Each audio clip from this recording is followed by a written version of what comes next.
Welcome to the Browns Wire Podcast. This is your host, Josh Keatley. With me, as always, Donovan James. We have a very special Monday night episode for you because that's just the way our schedules worked out. We wanted to discuss the divisional loss. What a shame. What a shame. The Cleveland Browns lost 22-17. I thought they looked really good still, Donovan. What did you see? What do you think? They look good. They covered, man. I had them covered. They did cover. You were right there, yeah. They really only covered because 15 went out. But, still, they gave I don't know. I really don't know about that. I guess that's something we could dive in. I don't think they would cover with healthy Mahomes, but it doesn't matter. It wasn't – the defense was doing a good – the defense still sucked, don't get me wrong. But they had a plan that was allowing them to not get blown out. The Chiefs only punted one time, but I don't know. I just feel like the Heaney interception changed. Maybe that wouldn't have been an interception with Mahomes in there. No, but absolutely. I don't know. It wasn't like he wasn't dominating the game. Hell, Darrell Williams was dominating the game more than Mahomes, averaging 6 yards a pop every time he touched the ball. Wasn't dominating, but I think he was. I think he threw for almost 300 yards in the first half. It was like 248 and touchdown, no picks. And he didn't dominate, but it was. I think it's because we're so used to Mahomes. Any other quarterback that would be like, oh my God, he threw for 248 in the first half and a touchdown. It's like it's Mahomes. He's supposed to do that. Whenever you look at the Chiefs, the team's averaging 35 points a game and averaging 49 points coming off, 50 points coming off of a bye week. If I would have told you, hey, the Browns can hold them to 22 points, you'd be happy with that, right? Yeah, I'd be happy with that. I thought the Browns did a good job. I thought they did their game plan. What I talked about on the show last week is what they did, actually. So, Stefanski orders. Yeah. They threw the ball a lot. They didn't run as much as maybe people thought, but I thought that was a good game plan. They were much more successful. With that said, they were struggling to run the ball in the first half. I will give you that. But in the second half, Nick Chubb had a much better handle on what was going on in the run game. Yeah, I thought the run game was looking stronger as the game went on. I don't think they ever abandoned it. But Nick Chubb, that was an overall pretty disappointing game for him. I don't know if I put him in the loss column, but he had those 3 ugly drops, so that kind of sucked. Yeah. The Browns' offense, it wasn't great either, but Baker Mayfield looked good. Like I said, it looked like Nick Chubb was starting to rock and roll in the second half. David Njoku had a great game. Joe Bitonio, the offensive line looked pretty good, other than Jedrick Wills going down and Kendrick and Lamb going down, and they had to go to the third stringer left tackle. Yeah, who's really a guard. So he's only been on the team for 2 weeks, and now he's seen time in both games, and both are playoff games. So that's definitely not ideal. But other than that, there wasn't really a whole lot of highlights on the offense or the defense. I think that I thought Miles played really well, man. Especially Myles Garrett. That game, that play where he came, he left the game and came back the next play and got a sack. I thought that was a big play just for momentum because, I was like, oh, Myles Garrett is out too. He was getting a couple pressures. That was the same drive where the game ended, though. Yeah, it was, but he it's not his, he put him in good spot, man. 3rd and 14 with Chad Henne. Andy Reid's just Andy Reid, dude. The balls he had. Andy Reid. That really, everyone keeps talking about what the key factors were to the game to me. Honey Badger, like I said he would be, obviously. But Andy Reid, dude, because Andy Reid, no one else in the NFL. I don't care who it is, but Belichick or anyone. No one else is gonna do that. No one. Is it's great. This dude is 3rd and 14 with Chad Henne. He had negative 13 rushing yards for his career. He runs off for 14. And it's strange, too, because I was listening to a podcast. It was a very gambling-centric podcast, and they're talking about how, Andy Reid's not a very good coach. He doesn't know got no clock management. He ran the exact same game plan with Chad Henne in after Patrick Mahomes went out. And, he's always had an elite quarterback. Some of that's right, some of that's wrong. Andy Reid has always been somebody Andy Reid, people have always bitched about Andy Reid's clock management and doing stuff like that.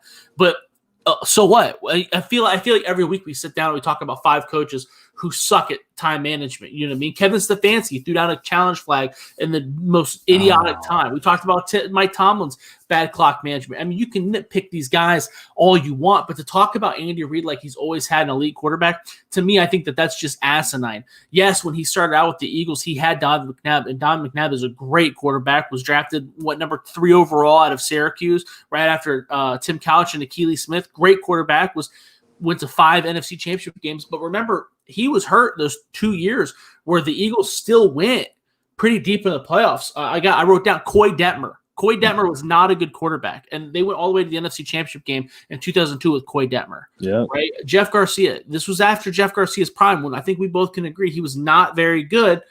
They went to the NFC Divisional playoffs in 2006. And these were both. He resurrected the careers of Jeff, Vic, and Garcia. Mike Vick, and Alex Smith. I mean, Mike Vick and Alex Smith are both. I would classify great talents. I would classify at the top of their game. I would classify them as elite top 10 players. But remember, he got Vic out after he got out of jail. He got Alex Smith after he was disowned by the San Francisco 49ers. So even though I think both of those quarterbacks are great, he still deserves credit for what he does. I find it so strange that we as fans gravitate towards these players and give them all this credit, like, oh, it's Patrick Mahomes, or oh, it's Tom Brady. And it's like, dude, these guys, these resumes of these head coaches are much longer. And I don't know what else does he have to do to prove it. It's this kind of the same thing, only reversed with the Tom Brady argument. Like, oh, Bill Belichick, it's the first season without Tom Brady, and Bill Belichick, the Patriots suck. Okay, the Patriots were going to suck with Tom. Maybe they wouldn't have sucked as bad, but they had the most people sit out this year, and they were all on defense. Drew Brees threw 3 interceptions. Remember, too, before Tom Brady was with the Patriots, Drew Brees still took them to the playoffs, like, 2 years prior to Tom Brady even being there. You know, it's so strange. You know, they won 11 games with Matt Castle, but they're both the GOATs, man. I think. Yeah, I would lean towards Tom 51-49. I don't think Belichick will ever get back with that Patriot team. Well, I mean, that wasn't even my point. My point is, but I give it. Andy Reid stuff is strange. Crazy, yeah, if you don't think Andy Reid's a top, dude, I'll send you the clip. Hand to God, I'll send you the clip. That's crazy, man. Andy Reid. That was one of the most impressive games I've seen Andy Reid coach as a head coach since. I mean, he's been doing this, man. Just because. Well, but when you guys when the Browns got the stop and they were celebrating, and it was like the big momentum shift, and Baker had the ball in his hands, and they were supposed to score, and they didn't. Like, for one, that defense is a little bit better than people think. I've been saying that. The Chiefs, Sorensen. We agreed on that. The Sorensen play. Chris Jones is fantastic. Most people don't give them credit, though. They're like, oh, this is just a loaded offensive defense that they make some plays, splash plays. I'm like, they always make splash plays, though. This isn't just like every now and then. Like, Sorensen always makes a play. Tyrann Mathieu always makes a play. There's Jones, dominating superstar like Aaron Donald, Jalen Ramsey. Yeah. That's why. But I agree with you. This is a top level. You don't need that. This is 2021 NFL. It's still top level. Tyrann Mathieu, he's not a star player, but I mean, yes, he is. Pretty damn. I'm with you. I think Chris Jones is. Yeah. I think it's if you look at pure talent wise, I think it's an upper tier defense. I think it's a great defense. Linebackers are trash, like you said. The linebackers are trash, but like we talked about last week too, you know, Anthony Hitchens has some athletic ability. Willie Gay Jr. is a supreme athlete. Like, you know what I mean? There are guys that they do what they do and they do it well. They put him in position to win, and there's a lot of depth there. That, you know, they drafted Snead out of. Oh my gosh! I'm sorry, but you know what I'm talking about. The young rookie in the 4th round that was 5 foot at Louisiana Tech, and he's played really well. And they've always done that. You know, they've always had a couple guys. You know, Daniel Sorensen, same kind of story.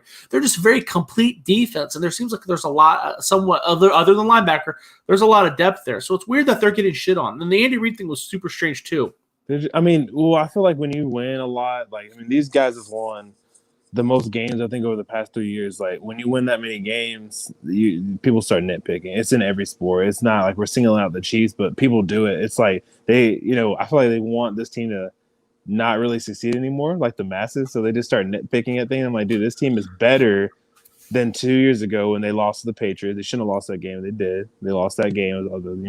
The call, the neutral infraction or whatever, that game. Yeah. That team, and then the team last year won the Super Bowl. That was an amazing team. Obviously, they won the Super Bowl. This team's better. to me. Now, the only thing is, they've had some injuries this year. They've had some losses to COVID as well. So, they get Le'Veon or Clyde Edwards-Helaire back next week, and they get Sammy Watkins back next week too. So that'll be pretty big for the offense, especially Clyde Edwards-Helaire. They don't really need Sammy Watkins. Nice to have him. Just another luxury. Oh, he adds another dimension for sure. But we saw, we saw what they were trying to do. And Sammy Watkins is electric with the ball in his hands too. With a lot of pitches and stuff, he's much more comfortable running after the catch than Chris Conley or DeMarcus Robinson. So he definitely, that would have definitely hurt the Browns. Mike Brown comments in, Browns Super Bowl win was last week versus the Steelers. They made the playoffs next year, one more week. I disagree with that. I thought that. We talked about that last week. That's one of the reasons why I bet on the Chiefs given 10 points is because I said, the Browns are happy. They're happy they beat the Steelers. They took down, David beat Goliath. Now they can kind of rest on their laurels. I don't think that's what happened. They came out super motivated. They looked good, and everything played out okay. The defense just doesn't have the skill. I'm seeing a lot of people call for Joe Woods' head, and I don't know why. I think that is so dumb. I completely believe in what TJ Ward said on this very podcast a couple weeks ago. There's not enough talent on this defense. And people were upset. Oh, why didn't they run more man? Why didn't they run more man? When they were in man, or when they didn't run any man at all. They ran pretty much all zone. But you saw why. You saw why. Those guys were just too fast. They were too. They can't run. Terrence Mitchell ain't got the juice. That was one of the worst games I've ever seen Denzel Ward play. One of the worst games ever. He got juked out of his shoes by Travis Kelce and got dominated by Tyreek Hill. And Tyreek Hill still, even though he had a great game, still had 0 touchdowns. So they were still antagonizing. They still didn't get smushed. I mean, a lot of people thought that the Chiefs we thought that this game was going to be, 50-42 or whatever, 35-42. And it wasn't, they didn't let it get out of hand. And I think that that's really admirable. I like Joe Woods. I think if they focus more on getting additional help at linebacker, I think linebacker is the key. Sione Takitaki was another guy with a terrible game. Terrible game. They had Denzel Ward trying to guard Travis Kelce because Takitaki just can't cover. Just can't cover. Mac Wilson had run snap, so that shows you the faith that they have in him. Malcolm Smith is 40 years old. There's no linebackers that are, and I like Takitaki. I think Taki's good. We talked about him last week, but he's just not a complete linebacker. I mean, you saw what a complete linebacker can do with Devin White and the Tampa Bay Buccaneers, yesterday. That's what a linebacker. That's what he's a problem. That is a problem. Yeah, man. If the Browns could get somebody like that or a couple guys like that, maybe Jacob Phillips is a guy that has played really well recently. That should be someone that they're looking at pretty seriously towards the offseason and draft time. Yeah, I didn't have a problem with what they did on defense. They kept it in front of them. I did pick them to cover. They picked them to cover, and they did that. I still think that game, that momentum of that game, the Chiefs are just better, especially at the skill positions, clear as day. They have more playmakers. Player for player, they're better, but playmaker wise, they're better than anyone. I mean, that's where they, their meat and potatoes is their playmakers. Everybody knows that. And even if they did have Chad Henne in, and he almost cost them the game with that horrible. He played okay. That interception was other than if you take that interception away. If you take that interception away, though, he went 6 for 7 for over 80 yards. If you take that away, if you took Lamar's interception away, can't just be taking that away. I'm you take that. You throw it up to Tyreek Hill. Top 3. That's why I say he's the top 3 receiver because he showed. He's a little speedster, but when you just throw it up to him, he's gonna go get it. I don't care if he's 5'8", 5'9". He's got a 42-inch vertical. He's gonna go get it. He's physical. All I'm saying, people were saying, "Oh, it's Tyreek. He's only running for 2 routes." I'm like, dude, just throw it to him. It doesn't matter. He did only run 2 routes. That's fine. It's seven catches over 100 yards and only 2 routes. That's just what he does every game. It was 8 catches. Yeah, 8. That's just what he does. Man. He played really well. I'm not bashing Tyreek Hill. On my focus, I was just saying that Chad Henne. Everybody talks shit about Chad Henne, but it was 3rd and 12. He outrun the entire Browns defense, right? That play was amazing. If you take that interception off the board, he did what he was supposed to. He's a backup quarterback. He's a backup quarterback. I bet he's one of the better backup quarterbacks in the NFL. Yeah, and they didn't change the game plan at all. People were We got to put in a tough spot because there's no way in hell I would have ran those plays. If I was a coach, I would have been conservative. That's what I'm saying. Because Andy Reid didn't do that. Andy Reid had enough faith in him because A, he's better than your average backup, and B, he didn't need to. He stuck to his guns. That's one of the reasons why people were talking shit about Andy Reid because why are you still doing that? You know, Darrell Williams is averaging 6 yards a pop. You should run the ball, Chad Henne. Nah, man. He did, yeah. Chad Henne can run that offense. When you have those playmakers too, like a Tyreek Hill and Travis Kelce, like you can do that. I mean, even Kelce, like I'm not saying you and general Tyreek. I'm saying people still they just find a way. They say Travis Kelce is not as good as he. I mean, dude, Travis Kelce. I've never heard anybody say that. I think the consensus is Travis Kelce's a god. I just feel like he's to me the best tight end, but I know people like Kittle. That's fine because Kittle is really good, but Travis Kelce. I think Travis Kelce's way better than Kittle. I do too. I think there's a gap. There's a gap. Yeah, there is. But people try to. I just feel like people always try to put somebody ahead of these guys. Well, I think Kittle's more of a. He's a better blocker. Obviously. Yeah, he's more of your traditional complete tight end. Kelsey's more of a giant wide receiver, if that makes sense. I mean, it's just a mismatch nightmare, dude. Even.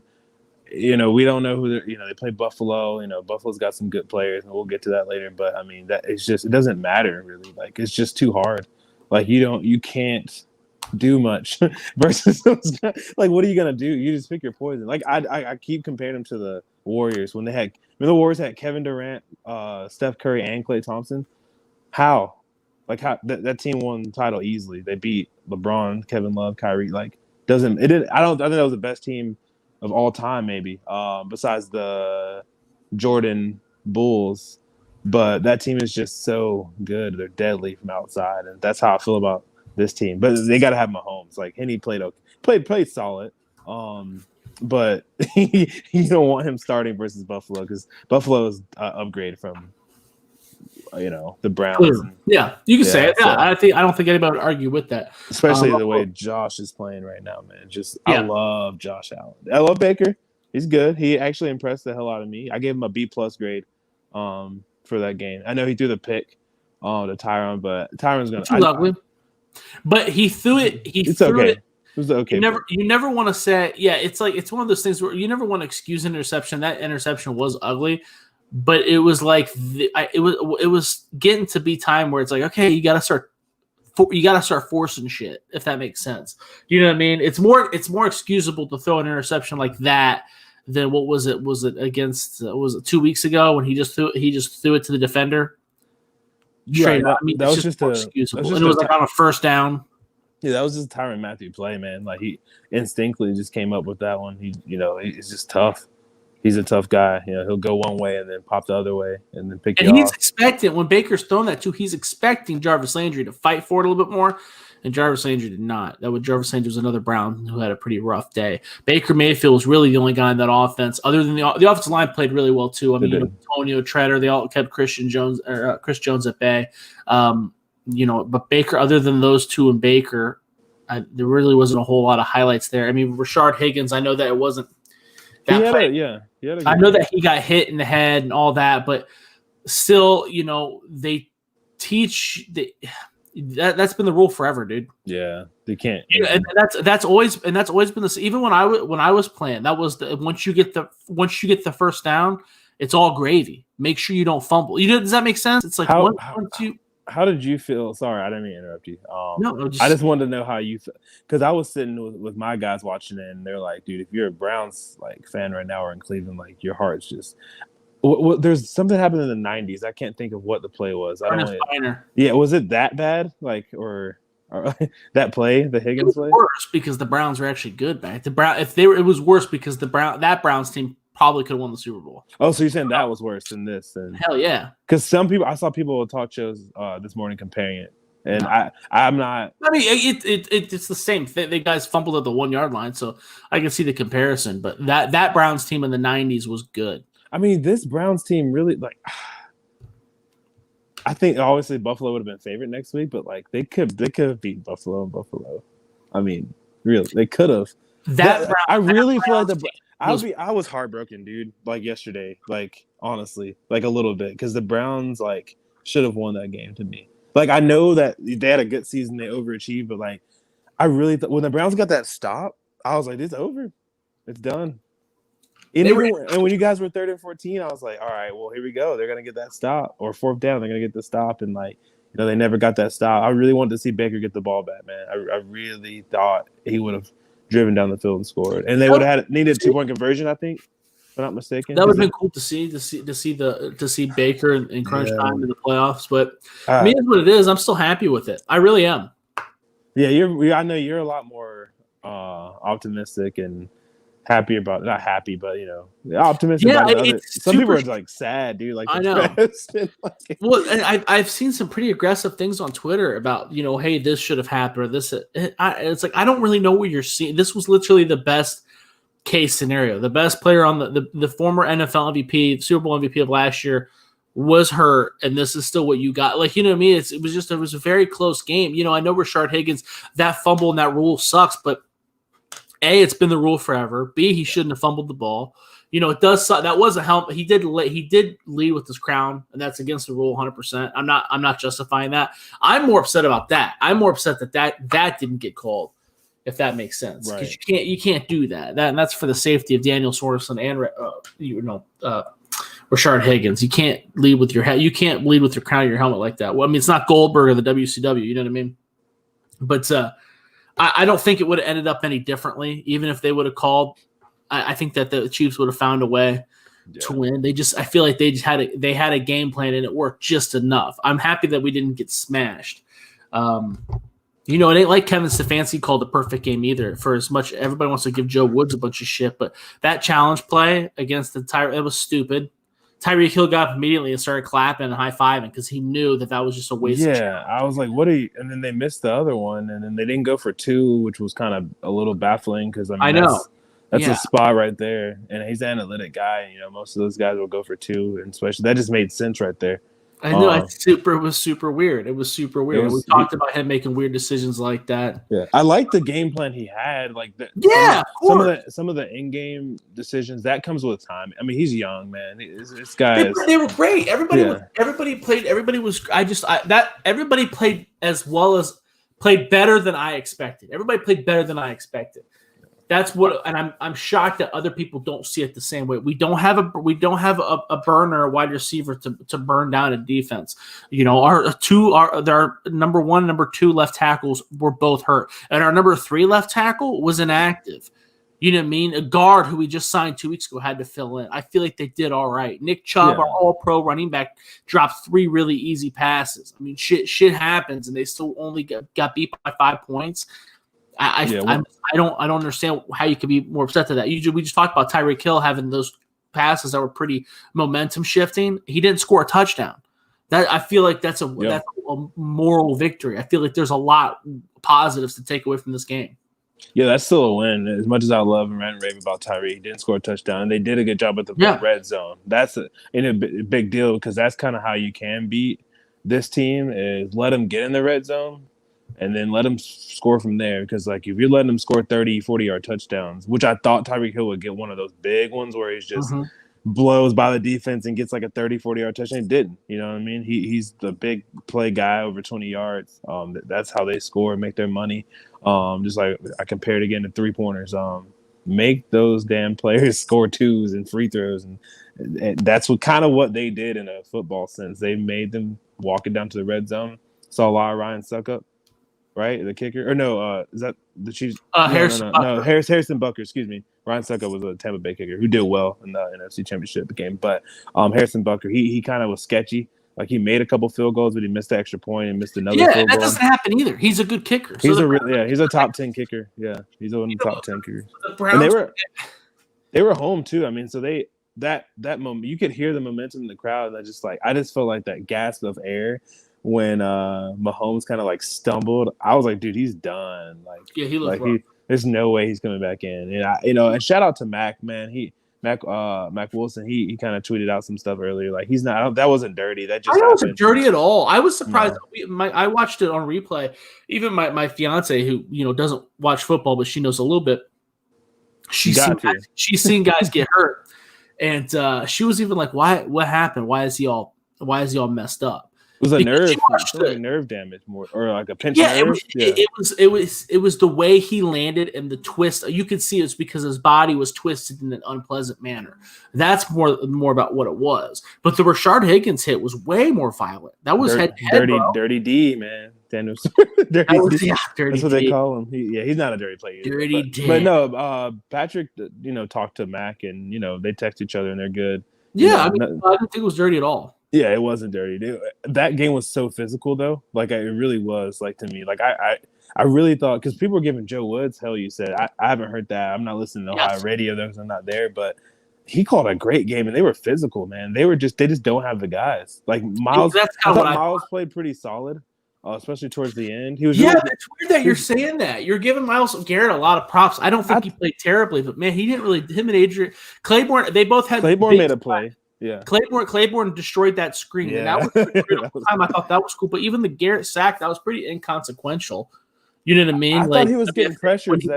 When Henny came in, I thought he was getting pressures. He didn't get sacks, but he was getting a couple pressures. I mean, he was getting single blocked. I really didn't see where he was smashing it. Fisher's good, man. I like Fisher. Eric Fisher. Yeah, for sure. And it looked like there was a pretty good battle. Larry Ogunjobi sucked. He got pushed off the ball and play for about 6 yards. Fisher had that one penalty. Overall, I don't think the defensive line played particularly well, so I thought it was interesting that you kept talking about. If anything, I think the defensive backs played well. There was all that speed, and they didn't get destroyed. I mean, the Chiefs ran the same play over and over again because Terrence Mitchell and those guys couldn't compete, and Denzel Ward had the worst game I've ever seen play. But Denzel Ward's worst game is still, he didn't play horrible to me. Yeah, he didn't play. I mean, I don't think Denzel Ward was terrible. That play, he slipped on that play though for Travis. Bro, he was on the Tyreek Hill was one that beat him for that up ball too. Well, yeah, that one was. I mean, he got beat a couple times. That's the plays that I want, because I was watching the corner receivers matchup this week. You know that I was obsessed with Marshawn Lattimore versus Mike Evans, and Jalen versus Devontae. Jalen versus Devontae, and then this matchup, I was dying to see Denzel on the 1-on-1s. Not like you said, you made a good point last week, and somebody actually was talking to me about it. They're like, this is a new school NFL. You're not going to see Denzel and Tyreek every play. I'm like, I know that, but I'm talking about those particular plays where it is 1-on-1. And he's got to just go up and get it. Henny just threw that up, man. You know what I mean? He's like, I got playmakers. Like, why the hell would I not throw it to at least Denzel? So Denzel should stop that. If I was on Terrence Mitchell, I wouldn't. But Denzel, I know Denzel was kind of in the right spot, but Denzel got. I'm not going to make excuses for him. He's a physical corner too. He's like 6'1". Really, yeah, 6'1". Was he 6'1", like 200? Is that about size? That sounds about right. Yeah, I know he's like 198. Listed at that, 6'1", 198. So either way, he does that all in his sleep. I just, Carl Joseph had a good game. He was getting up there. He was getting physical, knocked a couple dudes out. Was pretty up there in the box. He gave up one to Kelsey too, but I think that was, height, just kind of the way they threw it up. That was the pass with Taki. Taki was nowhere. Right. Okay. Yeah. Taki was in no man's land. Mm-hmm. Okay. Yeah. So I felt like that was more probably. I don't know. I wish I knew what. Put that on Taki more than Carl Joseph. I don't know, because he was past Taki, but Taki was nowhere to be found. I don't know what he was doing. He was standing next to no one. Carl Joseph was the closest defender, but I wasn't really sure. It looked like he broke behind Taki and sat there, if that makes sense. Right. I saw Porter try to get a couple men too. I was happy in seeing Porter have some effort on plays he was in. He got they called a penalty on. He got chop blocked, I think. Porter Gustin. Oh yeah. I'm sorry. I saw Porter Gustin try to. He had a couple plays where he got in the backfield. He couldn't, make the play at the end. But he didn't play that much. But he played. Yeah. It was nice to see him out there. But yeah, I don't know, man. Brown. Great season, great group of guys, man. Just knowing, guys like Johnny Stanton and Porter Gustin, talking to those guys, Taki and Harrison Bryant, those guys, they'll come back next year with a vengeance. David Njoku, like you said, he played well. Yeah, Hooper had a couple of wild catches to me. Yes, too. He did. Tight ends played real well. Njoku and Hooper both played really well. Best tight end group in the NFL, top 5 O line in the NFL. I can really say Baker. Maybe. I think Baker's a top 10 quarterback now. I don't know if the offensive line is top 5 because really? they never seem to play healthy. If those boys are healthy, man, that's played healthy. Okay, if they're healthy, that's a damn. I said that was the best. That hasn't been the case though, so it's hard to say. You know what I mean? Yeah, that's true. I mean, well, hopefully they can stay healthy because I love what they have up front. They gotta stay healthy. And now, I'm looking at. I like Donovan Peoples-Jones. I really thought. He's great. I'm looking at the game. I haven't watched the all 22 of the tape yet, or maybe I'll rewatch it. But there's plays downfield where he was getting covered because I was like, they really got to get him involved. They tried to, I think, a couple times, but they need. I don't know if they do need. I don't know if he's coming back, man. Honestly, I don't think he is. But you think they're gonna get rid of OBJ? Yeah, I think so. I think they're gonna try to groom Donovan Peoples-Jones to be that deep threat guy. Well, that ain't gonna happen. Donovan Peoples-Jones is real. He's good. I think he's raw though. I think he could be a badass. But to talk about him, compare him to, he's not. I'm not comparing him. I'm not comparing him. I'm just saying you have a guy that's a freak athlete and kind of like a super freak athlete, really. Like if you look at his numbers, stuff he did is crazy. With his height and everything and his vert, he has like the top 10 highest verticals of all time in the combine. Yeah, well, and broad jumps. I understand that, and he is great. He's not Odell Beckham. I'm not saying. I'm not getting rid of OBJ. I'm not. If they get rid of OBJ, I depending on what the price tag. What do you think they're going to get for him? I don't know. Coming off that surgery, depends how he looks. I mean, I know there's a lot of teams that are going to be. Baltimore's going to be looking at him. You know what I mean? Of course. I don't know about Houston and what they're trying to do right now, but there's going to be some teams looking at him. Miami's going to be looking at him. You know what I mean? Pretty close. 49ers, I think, will be looking at him. I mean, anybody. I'm okay with everybody being on the table. I'm a big believer in listening to all offers. It's kind of when Andrew Barrett was calling Cam Newton up, everybody was like, "Oh, that means he hates Baker." No, I completely disagree with that. That's what a good GM does. A good GM calls up everybody and goes through every single option. So I'm okay with him listening to people offered for OBJ. It's just it's got to. If it's me, I'm charging a high price because I think he is a goddamn stud. I would like to have him back on this team and give it one more try. But, I mean, if it starts off bad again next year, man, people are going to be pissed. They're going to be like, this guy's just not meant to be on this team. Because, I mean, I really think you can develop Donovan Peoples-Jones. You still have Jarvis, and you still have Hollywood Higgins. I like him. Higgins is a free agent, by the way. You got to bring him back. I like him. I would think that'd be a priority. Yeah, I like him. I would make it a priority. I wasn't like the biggest like Higgins fans. Like I've been, I've watched that guy like you just doing draft stuff since he came out, and he's been solid. But like I really was impressed by him this year in the way I think Baker likes him a lot, likes it. But really, I just think like those tight. I don't know if Njoku is free agent or no, he's not. Okay, so he's signed up. So I know they'll have Harrison and Austin still. So they'll have all three of those guys. They'll still have Kareem and Nick in the backfield. So yeah, man, they've got You probably want to bring Odell back and really kind of give that a go for one more year because Donovan Peoples-Jones offers you something insane. Maybe I'm relying on Donovan Peoples-Jones a little too much. I think Donovan. It's funny because Donovan. What do you think he can be? What do you think he can be? Sorry, let me ask you. I think he could be a number one in the NFL. Okay. Here, I'll give you exactly. I think I already told you this, but Adam Moore and I argued about him constantly. Adam Moore is a big numbers guy, right? He is with his graphs and stuff. And he said Donovan Peoples-Jones was his steal of the entire draft. And I somewhat agree with him. I said, I give him a third-round grade because I think he can be a star. I think he can be a number one wide receiver, but I didn't see it at Michigan. I thought the issue with him at Michigan was that he could not create separation. And that was his problem. That was his problem yesterday. So that to me, but OBJ, that dude creates separation. That's true. You know what I mean? So it's hard for me to say. I think he'll be better than Rashard Higgins when it's all said and done, even though I love Higgins. I don't think he's going to be better than Jarvis Landry, though. And OBJ is better than Jarvis Landry. I don't think Donovan Peoples-Jones is. I don't even think he's a number one. I think he's like a 2. But I think he could be. No, I think he could be a number one. He has a talent. He's a badass. He really is. He's a bad. And he's finding. He's got more separation this year than he ever had at Michigan. Oh yeah, and he's got a better quarterback than Shea. No offense, my boy Shea, but I mean he's got. I mean, and that Michigan just had some issues with their receivers too, because like I think Tariq Black and all those guys kind of underachieved to me for what like they came out of high school so highly rated. And Donovan Peoples-Jones was the highest. He was a 5-star coming out of high school. So what happened with Tariq Black? Did he go to Texas? Is that what it was? Yeah, he didn't do shit there, right? No, he's still there though. He's there. He's got another year. He's saying a 6th year, dude. He was my favorite. Out of that group. That was Eric's favorite too. It was him. It was Tariq, Donovan Peoples-Jones, and there was another one.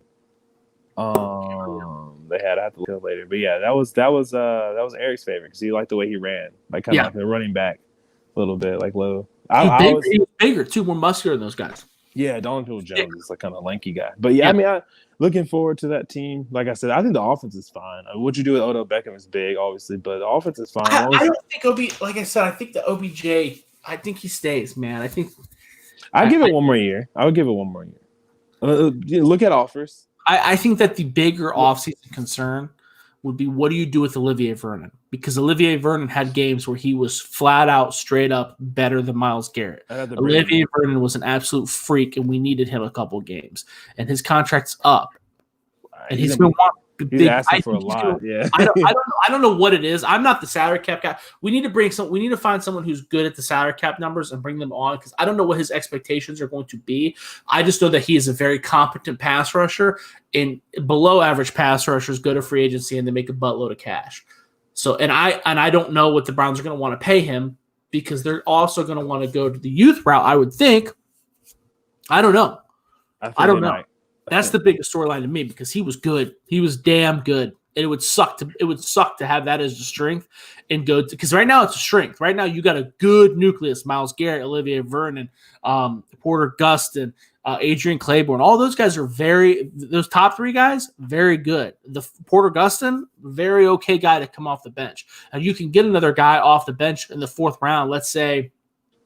Look at the Steelers with Alex Highsmith out of Charlotte, kind of an undersized guy that's got a high motor. You can look into getting one of those guys in the draft and not lose anything. But once you lose Vernon, that takes a step back. I mean, come on, they didn't have Vernon this past week against the Chiefs, and you could tell. Yeah, what injury is he coming off of? That's a big deal. What injury is it?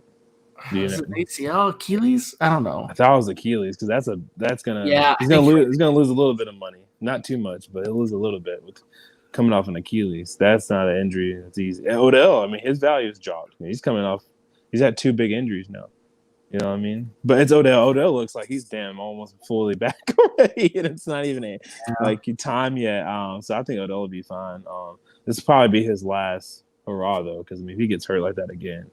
He'll just kind of be a journeyman receiver. But I don't know, man. That's a big deal. Yeah, like you said, you want to build that defense in the draft. They're picking 26th overall. The defense sucks so bad in so many spots. So it's like, do you really want to add pass rush there? They got good players, man. They just don't. B.J. Goodson is a free agent. He's 50 years old. He's old. He's not good. Malcolm Smith is an older player, and he's a free agent, and he's not good. You going to re-sign both those guys? No, I don't know about those guys. I'm saying they have good players. I'm talking about Myles Garrett is a top 10 defensive player in the NFL. Denzel Ward is a top 5 corner. The defensive line's good. The line and the defensive backs, if Greedy Williams and Grant Delpit come back healthy, that's what I'm saying. That's great. Those linebackers, straight up garbage, dude.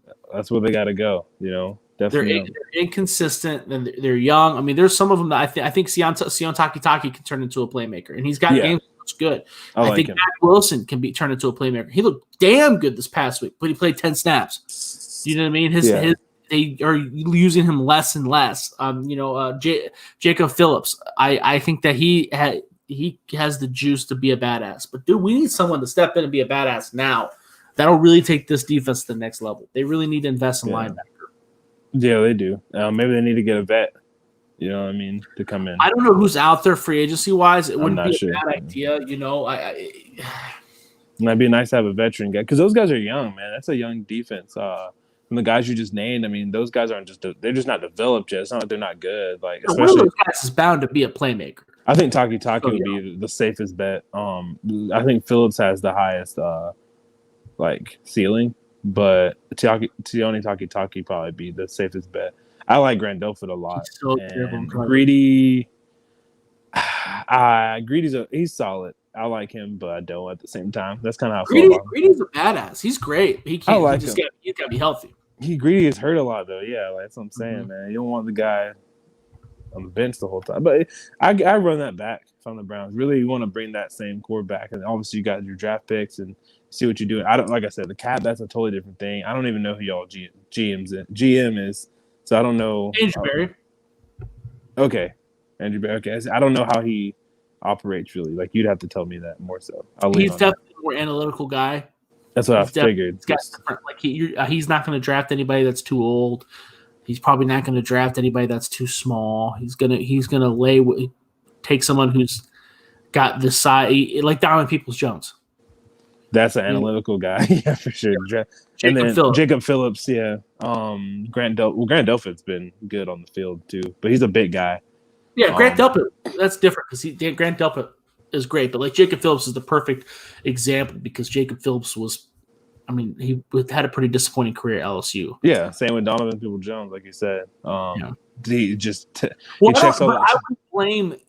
Yes, checks all the boxes, the analytics, the numbers. I think that most people don't blame Donovan Peoples-Jones for the career he had at Michigan. I think that they blame Michigan. Jacob Phillips was given every opportunity to be a badass at LSU, and I keep forgetting the other guy's name. Who was the guy that was selected by the Ravens?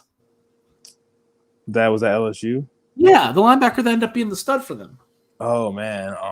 Whatever, you know what I'm talking about. I know the guy that won the first round. Jacob Phillips was the big 5-star guy, was supposed to be the dude. I know he led the SEC in tackling and led the LSU in tackling, blah, blah, blah, blah, but who cares? We know who the real playmaker at linebacker was at LSU. So you know what I mean? We don't know his name, though. Yeah, no shit. I can't believe it. He's drafted in the first round. Yeah, I know. I know exactly what you're talking about. Because they've shelled out so many. Devin White, you just talked about him. That's another LSU guy. Honey Badger. We've named a lot of LSU guys on the show. Honey Badger probably wouldn't be an Andrew Berry pick. No, and character too, because I don't know how he is. Yeah, I don't know. We haven't drafted anybody that Andrew Berry's only been with us for 1 year, so it's hard to tell. But he hasn't drafted anybody. Matthew doesn't have a criminal record. He's just a dickhead. I think he got the pot charge, but I mean that's not a thing. That's not like no, it's not. But I mean, I don't want to say it's not a thing. That sounds bad, but it's not like he got a ticket for it. He got arrested for it. But it's not. That's not a legit. John Dorsey was drafting Caleb Brantley, who beat the shit out of a chick, and Antonio Callaway, who beat the shit out of a chick. Yeah. And signed Kareem Hunt, who beat the shit out of a chick. You know what I mean? That I don't feel like pot is on the same level. No, it's not. Now, Josh Gordon, if you got a serious problem, you're suspended every day, and I think that's an issue. But I hate talking about it. I just hate talking about him because that might be the most wasted talent I've ever seen in NFL. I know, but that guy's got issues. That's different. Is he reinstated now with the Seahawks or what's going on? He's damn, man. He's never gonna. You can't. That's the thing. You can't fail those drug tests. That's when you know you have a problem. The NFL makes it so easy. They tell you when you're going to be tested. So you have to not smoke for like 3 months. Is that right? 90 days. Yeah. They tell you when, and like he's failing. He's probably failed like 10, 12 drug tests. I mean, since Utah when he was there. Like, so if you fail, Utah and Baylor. Yeah, they transferred to Baylor. Yep. Yeah. So if you failed your drug test at the combine, that's probably a red flag. But if you've been busted for pot, like Josh Love was, in his hotel room at the bowl game, I don't know. I guess that'd be an interesting question to ask somebody that's more associated with the NFL and what the front office thinks. I'm sure different organizations think different things. I'm pretty sure that's different. I mean, Love still went in the first after that. Yeah, I don't think that's a big deal. That's what I'm saying. I don't think that's a big deal. But if you fail it at the combine, that is a big deal because you knew when you were going to be tested. True. If you fail it in the offseason program, that's a big deal because you knew when you were going to be tested. But if you get busted, with it in your car at school as a sophomore, I don't think they give a shit. I think they chalk it up as shit happens. But maybe I'm wrong. Depends on the team, for sure. That's something to explore. There's different, there's different teams and every. I mean, I know like the Falcons when they had Dimitrov, he didn't like any of that shit at all, dude. No bads in the locker room. But he got a little loose at the end. But he's gone now. I don't know where he's gonna land. But Thomas Dimitrov was like, no, zero tolerance, dude. Interesting. I guess we'll have to. Well, and now that we're in the offseason, Donovan and I will definitely do a better job of bringing in draft experts and all that stuff. But Donovan, sounds like you set up a pretty good show for tomorrow. Before we sign off here, do you want to tell everybody what you got set up? Yeah, man. So tomorrow's show is going to be fun, exciting. Going to keep it in Ohio with my two gals on Twitter. Might have heard of one of them, Miss Gabby Gowdy, coming on the show. Is that how you pronounce that? Yeah, it is. Sorry. It's got breaking news. John Lester just got signed. I don't know why that's breaking news anymore. It's not 2010. If you're a baseball fan out there. But anyway, and then Molly Rose, of course, coming on as well. So she's new, but exciting. It's our first podcast. So should be a good show. They'll be kind of talking about what we were just kind of talking about tonight at the end, what the Browns are looking forward to do next year, and just like the fandom behind the Browns. I mean, I think honestly, like, you guys took over Twitter for like NFL Twitter. Like, obviously Bills Mafia, and then the Packers. 3 followers. Dude, I don't know, man. Brown. I follow. I think I follow like a writer from like every team, or just like fans from every team. And the Browns are just the most prevalent. I've never even been to Ohio. I think I got followed by a lot of fans. Thank you to the Browns fans for being nice to me, because I had one hater say I've never even been to Ohio. He's not even a Browns fan. He's got California. Someone was upset about that? Yeah, I told you that, dude. They were like, this guy is a Packers fan. Like, why is he even on this show? And I had a couple people tweet at me, and they're like, why are you drinking right now? Your team's not on. I'm like, hey, like, I'm on the Browns wire, but I did see that. That's amazing. I think that I would have more following. Okay, I'd be better at social media if more people, first of all, ate at Arby's, and second of all, listen to Tone Lock. Okay, I had a great tweet about Funky Cool Medina, and no one cared. No, that's a good question on the podcast. If you were dry humping on the field, like, let's say you're a professional athlete, and you had your woman, like, let's say you played for the Titans because you're moving to Tennessee, right? And you were just dry humping away where the Titans play, what song would you have the PA announcer play? That's a good question, man. I'm gonna go with The Hills by The Weeknd. Oh my God, it's too romantic.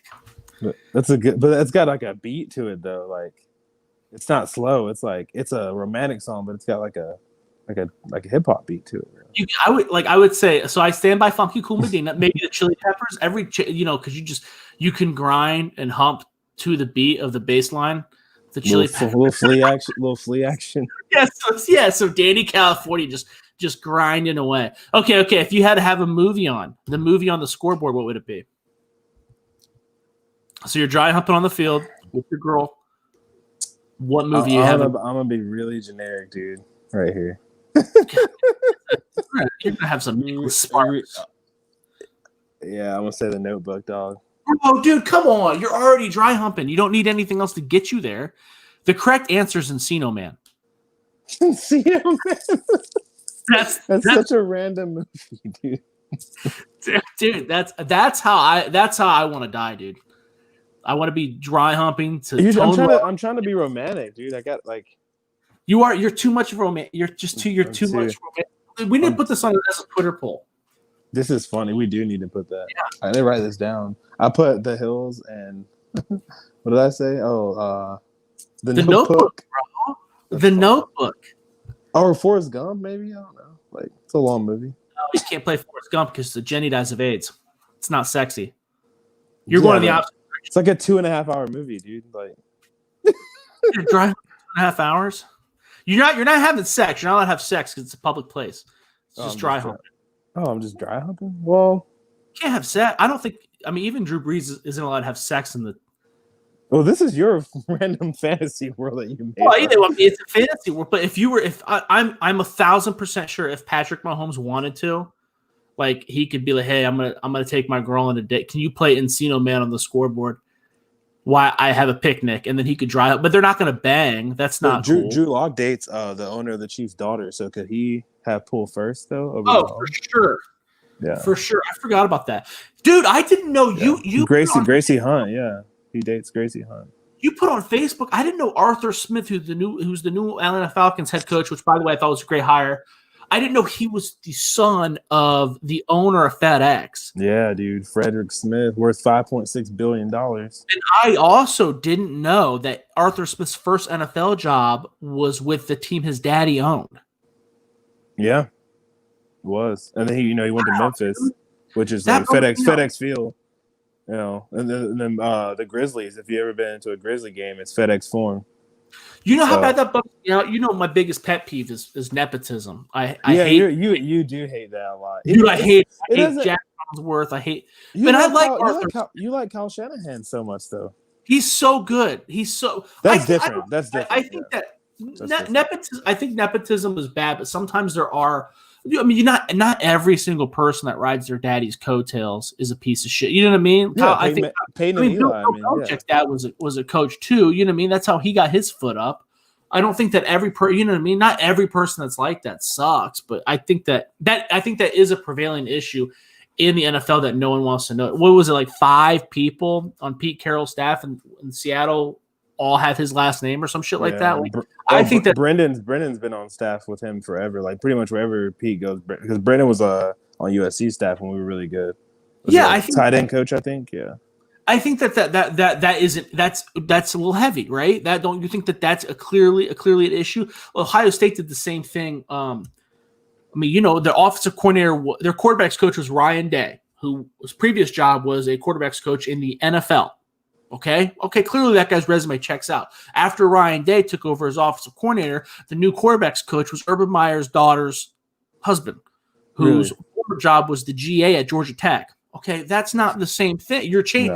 No. Does that make sense? That to me is a clear violation. That to me is clear and obvious nepotism, right? I don't think that like Shanahan really his resume checks out. You know, he worked his way. I mean, just because you're getting your foot in the door by your dad doesn't mean you're going to do anything with it too. Exactly. So, I appreciate those guys that still get the opportunity, but work. Sometimes those guys have to work extra hard. I feel like Shanahan's one of those guys. Like he works just as hard as Mike. Like really, at the end. I mean, is he good at coaches? Mike, not yet, but he probably will be one day. He's young. He's like 40. I think that it gave him an unfair advantage, but I think it gave him an unfair advantage, but he's actually good. Does that make sense? Yeah, he's great. Sometimes it is the right move. It may have given him an unfair advantage, but even if his daddy wasn't a Shanahan, I think he'd still be where he's at. It would taken longer. Does that make sense? But some of these guys, I think that you can see that a lot. They're like, was it Lane Kiffin? Okay, well, that dude was like the youngest coach in NFL history, the youngest coach in college football history. And he's got like 2 winning seasons under his belt of 20 years of being a head coach. Okay, well, maybe that's an example of someone whose dad, Monty Kiffin, perhaps played a larger role in his life than necessary. You know what I mean? Or you constantly see guys that are like, oh, they're the youngest ever. Their daddy and their great granddaddy were coaches. It's like, you see it with it's even worse with commentators. Jack Collinsworth, I got to see him on Saturday Night Football every goddamn weekend now. Why? Because his daddy's Chris. Yeah, he sounds just like Chris. That shit's crazy, dude. Good. I don't. I like Chris, dude. I like it. I think I just like listening to the same. I think I'm one of those people that's like, I'm very nostalgic, Josh. So I don't mind that someone's not as good. Like I just like listening to the same people. Like I don't want to hear anyone different because I know when I know Sunday night, I know who I'm gonna hear. It's gonna be Chris and Al and maybe Tirico. Al was down a little bit this year. You gotta like Tirico. Tirico's dope. Al Michaels is dope too. I just think Chris Collinsworth sucks. I just like hearing his voice, man. Like I don't know. I just do. I think Romo's good. Romo's good. Him and Jim are doing the Super Bowl. I didn't know the Super Bowl was going to be on CBS this year. I love CBS's crew. They do a really good job. Even like their Boomer. Boomer's been doing a lot better lately. I don't know, what's going on with him, but Boomer was killing it yesterday, dude. Like when his breakdown with like the Browns and shit. I was like, okay, Boomer. He's usually not that good. With the Browns. Yeah, Boomer was breaking down the Browns game on CBS yesterday. Like at halftime. With like Nate Burleson, Bill Cowher, Boomer, and was it James Brown? He's okay. No, I'm not. Oh, I'm just saying he had a good day yesterday. Every dog has his day. I thought Devin Gardner, when I was watching the Maca game earlier this year, the old quarterback from Michigan. From Michigan, yeah. Yeah, I was like, damn, he's doing a good job. He's doing a really good job. Where is he at? Is he doing? You said Mac? Mac, yeah. Okay. Yeah, it was a Northern Illinois game, I think. Should check out Malik Zaire. You want to go? He's good too. He's good. Yeah, he's good too. He can cook too.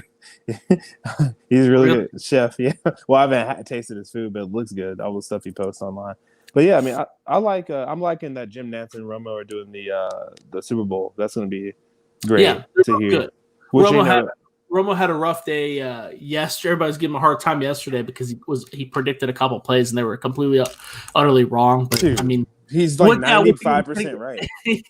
Yeah, I think he's great. I don't even care. I'm not asking you to predict the plays. That doesn't make you a good commentator. I just want you to explain what's going on. He does a really good job at that. He really does. And Jim Nantz, they're so perfect together because Nantz's voice is just classic, dude. Yeah. Because that dude does the Masters, and that's the voice. Like, really, he might have the best voice right now. Well, I really like Tom Rinaldi a lot too, but that's a little different. He does sideline. You know who was Urban Meyer was actually really good at that shit too. Urban was great. So good at that shit. I'm gonna miss that crew in the morning with my two USC boys and Urban. Urban was good at that shit. Matt and Reggie were pretty to look at, but Urban was and then Rob Stone. He's just Rob Stone. He's solid. He ain't gonna mess you up. He's not great, but he's, so I like that. He's okay. I like him. Yeah, I like him too. They're apparently gonna put Mark Helfrich on there. That'd be good too. I've heard that would be good. I like Helfrich. He's just too he's a nerd, dude. Like he's so nerdy. I know some people are gonna hate that because he's like an analytical nerd guy. Is he? Yeah, he kind of is. He's like an old school bruiser linebacker, so I'm kind of surprised by that. No, Mark Helfrich, the Oregon old coach, not the B. You're thinking of the Boston College. Yeah. No, Mark Helfrich is Mark Helfrich is on Fox Sports 1, the Pac-12 games. He's Oregon's old head coach. I know who he is. I don't know why. I was thinking Herzlich. Oh, okay. No, not Hers. Oh, that guy. He ain't soft at all. What are you talking about? Yeah. Helfrich is a little he's a West Coast Oregon, just that might be good. I think that. Well, dude, I just think they're gonna be biased because Rob Stone is a West Coast guy, and Matt and Reggie are West Coast guys, and then there's Helfrich. Those guys, no, maybe they don't care, dude. They're not obviously they're a little bit biased towards SC, but they don't fucking care, dude. They're just trying to. Matt Leinart talks shit about USC bad, bro.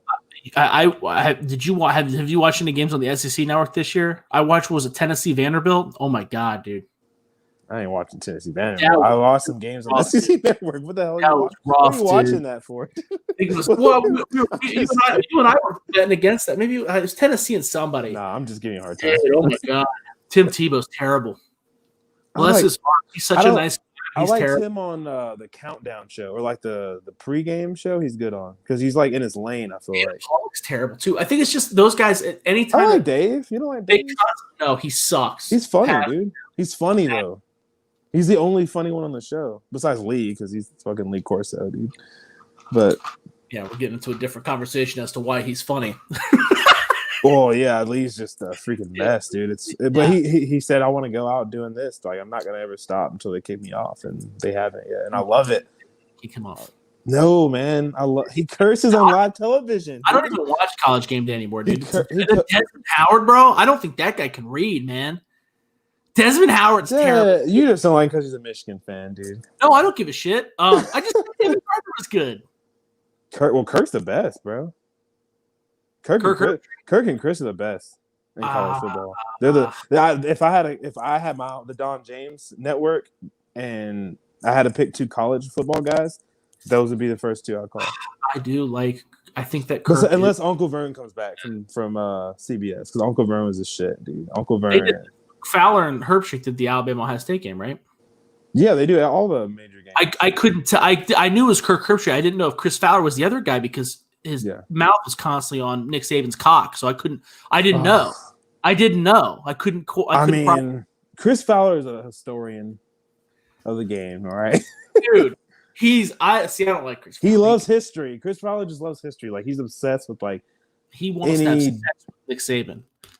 I mean, I don't know about that, but I couldn't decide who was worse. Was it Tony Romo and Chad Heaney was? I don't think Tony Romo was being biased. I think he was just being. There's a difference between an announcer being biased because it's throughout the whole game, an announcer just being excited. I think Tony Romo was just being excited. People were making fun of him because when the Chiefs were driving down, when Chad Heaney was, he was just doing that over. He probably knows him, dude. He's almost as old as him, so it's probably a guy he's familiar with. It was. I mean, I'm not gonna lie. I'm not rooting for Chad. I did not root for the Chiefs. I want to be very clear. I was like, oh, you're gonna get called out, bro. It is cool when you see a guy that has been in the NFL for a while. I mean, dude, that guy's never played an NFL player. 13 years. Yeah, and he didn't have the easiest career. Chad Heaney's a good quarterback. He was a good quarterback. Good. I don't know about all that. He got drafted by that shitty Jaguars team. He went 0-4 against Ohio. Dolphins, right? Yeah, that's right. The Dolphins. They sucked. He went 0-4 against Ohio State. His career, and he was very good. And it was him, Mike Hartwell, like the first Ohio State class, go 0-4. He's had a good career. Like, I mean, being in the NFL for 13 years and starred for, I think he started like 56 games. I want to say, like over his career or something like that. It was nice to see him play. Yeah, it was nice. It's hard to hate on a guy like that. No, I'm not hating on him. He's Chad Henne, dude. He's just like Tony rubbing his nipples in the. Oh yeah, Tony was happy. Oh yeah, I mean, I'd be happy if. I mean, those backup stories are always cool. I was happy that Tyler Huntley got in. He didn't play well, but I mean, he got to play in the playoffs, dude. That's cool. He's 23 years old, 24 years old. What was the comparison? Someone said Tyler Huntley was like Lamar Jackson, and I was like, oh, he's like RG3. Like he's RG3's backup, right? Yeah, but someone compared him to Lamar Jackson, and I was like, why would you do that? Yeah, people are crazy, dude. You saw that the Ravens cut RG3 today, right? I did see that. Yeah, I mean, God, shame. Practice squad, man. He's gonna be on somebody's team next year. I love RG3. He's done, dude. Somebody's gonna sign that dude because he can put him on the scout team, bro. And you gotta play running quarterback.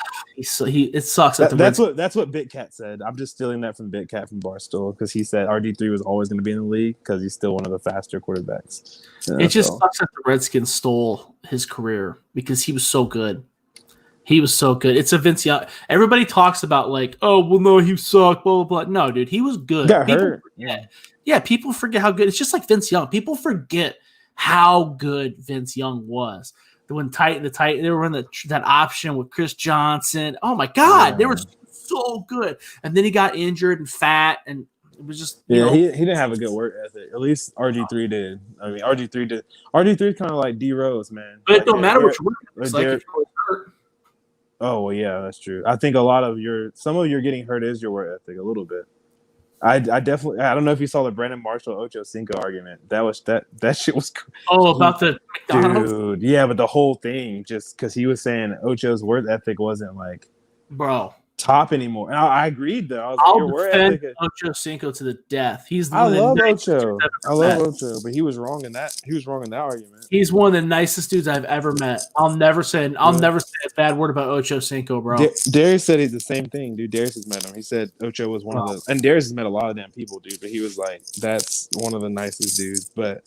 And I'm not he's late. He's late to everything. He is late all the time. Well, I mean, yeah, he looks like he'd be late. He's one of the nicest dudes in the world, man. I believe it. I believe it. But I really don't like Brandon Marshall that much as a commentator, but he was right on that argument. Because Brandon Marshall, when I started doing the Brandon Marshall talk, he was a dick too. He got ran out of Denver because Josh McDaniels didn't like him, and then he didn't. I mean, he got ran out. I told you about the Devin Hester story, right? They just interviewed Devin Hester on like Complex Magazine, some like random Complex Sports, and he was saying that Jay Cutler like literally wouldn't talk to any receivers for like a month besides Brandon Marshall, and that's why Brandon Marshall was like, dude, Devin Hester should get more plays, more touches at receiver, and Cutler was like, I don't like him, I'm not throwing the ball. And they were just cool. They were just cool with it. They're just like, okay, whatever Cutler says, man. Whatever Cutler says. Dude, Jay Cutler. Did I tell him about the time my buddy was telling me? My buddy played for the Bears for like a second, had like a cup of tea, and they were playing basketball with Cutler and who was Cutler's backup at the time? Kyle Orton. In Denver, Kyle Orton, yeah. No, it was in Chicago. Who's his backup in Chicago? I thought it was Kyle Orton. Oh, kid Chicago. from Colorado State. Ooh. Whatever. Anyways, he was playing basketball. And Jay Cutler was super competitive. And I guess my buddy got physical when they were playing basketball, and Jay Cutler was like, "It's a foul. It's a foul." My buddy was like, "Nah, man, suck it up." The next drive, Jay Cutler, I guess, dunked it on him and like lowered his balls in my buddy's mouth, like in his face. That's hilarious. And he was like, suck it, you bitch. Like, my buddy was like, dude, Jay Cutler is mean. I've heard from now at this point so many. Even Skip Bayless, who's a diehard Vandy fan, was like, yeah, Jay is like not the nicest person ever. He is straight up mean. Oh yeah, he is. I think Caleb Haney, is that right? That was one of his backups. Yeah, I guess he came up to my buddy, was like, hey, just for, he's Jay. Like, my buddy was like, okay. My buddy was only on the team for like, I don't know, like 4 weeks or some shit. Okay. But we just cracked the hour mark. We should probably shut this down. This was the Brown Square Podcast. You can follow me on Twitter at Josh Keatley16. Give us a like, listen, review, all that good stuff. We're available on all streaming sites if you don't want to download us on YouTube. Donovan, where can they follow you up at? Yeah, find me on Twitter at Donovan James Sports. The name remains the same. I finally have that mock draft coming up tonight. I promise. We need to talk about it. Yeah, I finally have it coming up tonight, and then I do have college football season. That's over with too, but high school football is officially over with because Texas was the last state to play this year. So I'll have rankings coming out finally for that one to kind of watch some more tape and dive into that a little bit more. So I'll have that come out as well. And then I'm just trying to stay sober until Sunday. And tomorrow, Donovan will be the main host because we're interviewing his two friends that he's more familiar with. So Donovan will be the main host tomorrow as we interview Gab Gowdy, and Molly Rose. Yeah, so we're definitely, we're gonna have some questions being dropped live on there. I'm sure Gabby will get a bunch. Hopefully, she streams it on her Twitter. She has a lot more followers than me and Josh combined. So she puts it on hers. That's because I'm more selective. She has more followers than probably the Browns wire, honestly. Don't be talking shit. That's because I'm more selective, dude. No, I'm not saying. If you don't know what Encino Man is, if Encino Man isn't one of your top 5 movies, I don't want you to follow me. I'll say it. Top 5? Gee, come on. Hell yeah, dude, it's a classic, bro. It's a classic, yeah, but it's like not top 5, man. Jesus Christ. If your top 5 movies don't include Encino Man and House Guest, I don't want you. I've never seen House Guest. Oh my God. With Phil Hartman and Sinbad?